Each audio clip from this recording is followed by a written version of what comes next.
चलिए, very good afternoon. Next हमारी heading है क्रिटिकली डैम्ड सिस्टम।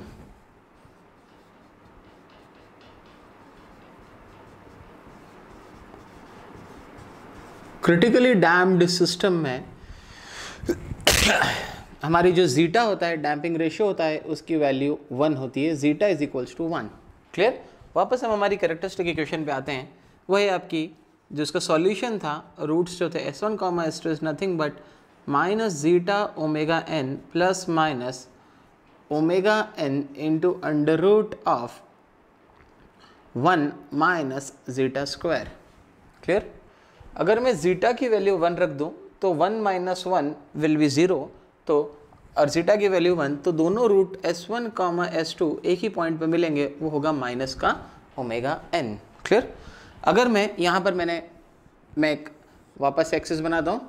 आपने देखा था जीटा इक्वल टू 0 पर रूट्स यहाँ पर लाई कर रहे थे, उसको हमने बोला था undamped natural frequency of oscillation.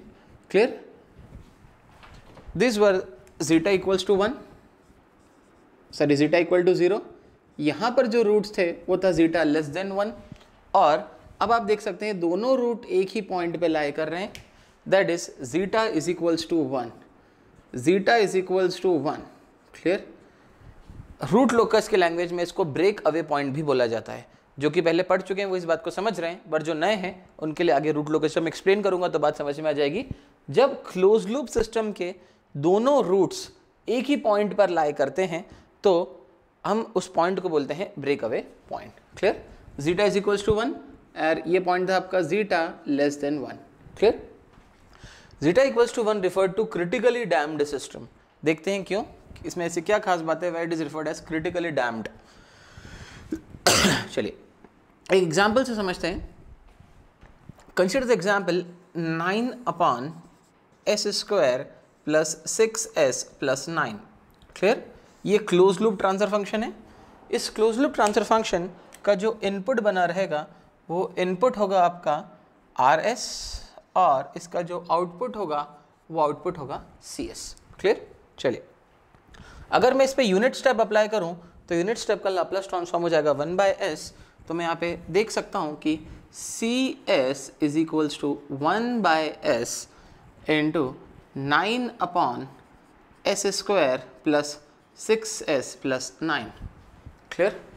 अब यहाँ पे चाहे तो ओमेगा n चेक कर लें। ओमेगा n की वैल्यू कितनी है? ओमेगा n की वैल्यू 3 है। 2 जीटा ओमेगा n की वैल्यू 6 है, but obvious zeta will be equal to 1। Clear. जहाँ समझ में आ गया क्रिटिकली डैम्ड सिस्टम में a square plus 2ab plus b square का फॉर्मूला यहाँ पे क्लियरली हमको दिख रहा है। तो ये हो जाएगा आपका 1/s plus 9 upon s plus 3 का होल स्क्वायर। सबसे इंपॉर्टेंट बात, इसके पार्शियल फ्रैक्शन कैसे कैलकुलेट करेंगे वो हमको रिजॉल्व करना है। चलिए इंटू दिस इज मल्टीप्लाइड। इसका जो पार्शियल फ्रैक्शन होगा वो होगा आपका a/s प्लस स्क्वायर वाली टर्म है तो पहले स्क्वायर वाली टर्म एज इट इज आएगी, plus b upon s plus 2 का whole square plus c upon s plus 2। Clear. अगर यहाँ पर क्यूब होता तो पहले स्क्वायर आता, फिर पहले क्यूब आता, फिर स्क्वायर आता, फिर नॉर्मल वाली टर्म आती। क्लियर। चलिए आगे बढ़ते हैं। अब आप आसानी से यहाँ पर a, b और c की वैल्यू हम इवेल्युएट कर सकते हैं। देखते हैं कैसे निकालते हैं a, b और c की value. 9 upon s square plus 6s plus 9 है ना, इंटू 1/s। ये आपका फंक्शन था। क्लियर। a की वैल्यू निकालनी है तो a के डिनोमिनेटर में s है। इस पूरे फंक्शन को मैंने s से मल्टीप्लाई कर दिया, और यहाँ पर s किसको टेंड कर रहा है? 0 को। s इज टेंडिंग टू 0 और s टेंडिंग टू 0 डाल दिया। s से s cancel, s tending to 0, s tending to 0, तो वैल्यू आई 1। a की वैल्यू आई यहाँ से 1/s प्लस b के अपॉन में क्या है? s प्लस 2 का होल स्क्वायर। फिर से इस ट्रांसफर फंक्शन को मैंने लिखा 1/s into s plus basically कुछ भी नहीं है 3 का होल स्क्वायर इंटू ये पूरी की पूरी value, I am sorry this is 3, s plus 3 का होल स्क्वायर। ये पूरी की पूरी टर्म कैंसल। यहाँ पर s किसको टेंड कर रहा है? है ना, s प्लस 3 है तो हमेशा इक्वल टू 0 कर दो, that is s is tending to -3। s -3 को टेंड कर रहा है तो यहाँ पर वैल्यू आ जाएगी, यहाँ पर जैसे ही आप s की जगह -3 डालेंगे ये वैल्यू आएगी -3, तो b की वैल्यू आ गई -3। क्लियर? c की वैल्यू इवैल्यूएट करनी है। यहाँ पर अब आपको एक फॉर्मूला याद रखना पड़ेगा जो मैंने फर्स्ट लेक्चर में भी बताया था आपके इनवर्स लाप्लास के लेक्चर में, 1/m-1 का फैक्टोरियल d की पावर m-1 अपॉन ds की power m-1 into x minus a या s माइनस a की power n into x of s। Clear? Where limit s is tending to a। बहुत आसान formula है, इसमें कोई कठिन बात नहीं है। जैसे कि अब यहाँ पे देखें, आप किसको रिजॉल्व कर रहे हैं, स्क्वायर वाले को रिजॉल्व कर रहे हैं, है ना। बेसिकली हमारा फंक्शन किसको रिजॉल्व करना था, s प्लस 3 के होल स्क्वायर वाले को सॉल्व करना था। तो यहाँ पर m की वैल्यू 2 है, अगर हम क्यूब वाले को रिजॉल्व करते तो m की वैल्यू कितनी हो जाती, 3। तो स्क्वायर वाले को रिजॉल्व कर रहे हैं तो limit s tending to -3 1/m-1 का फैक्टोरियल, तो 2 - 1 का फैक्टोरियल, 2 - 1 इज 1, 1 का फैक्टोरियल 1, d की पावर m-1, तो 2 - 1 इज 2, 2 - 1 इज 1, तो आ जाएगा d by ds of s minus a, s minus a। यहाँ पर वैल्यू माइनस प्लस एक ही बात है, s प्लस 3 ये वैल्यू आएगी s प्लस 3 का होल स्क्वायर इंटू पूरी की पूरी term x of s 1/s into 9/s plus 3 का होल स्क्वायर। क्लियर? ये वैल्यू कैंसिल, तो आपको basically limit s tending to -3 put on करनी है after differentiation of 9/s। Clear?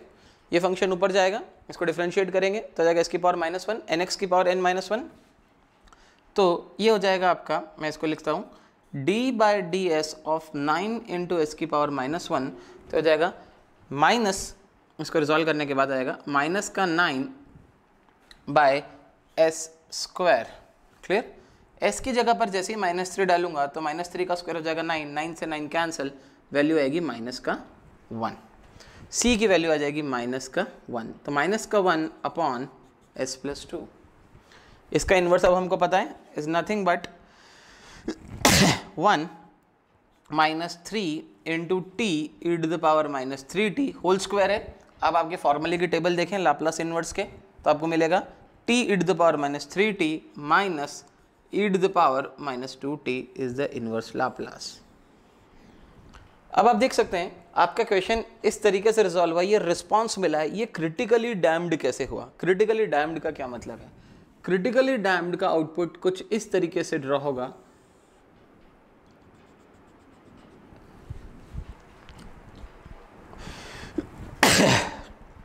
t की वैल्यू अगर मैं इनफाइनाइट डालूं, तो चलिए t की वैल्यू पहले 0 डालता हूं। इसमें अगर मैंने t की वैल्यू 0 डाली तो e to the power 0 1। Clear? e to the power 0 will be 1। ये t 0 है तो ये 0 हो जाएगा, ये बचेगा 1, 1 - 1 विल बी 0, तो t इक्वल टू 0 पर ये वैल्यू जो है 0 रहेगी।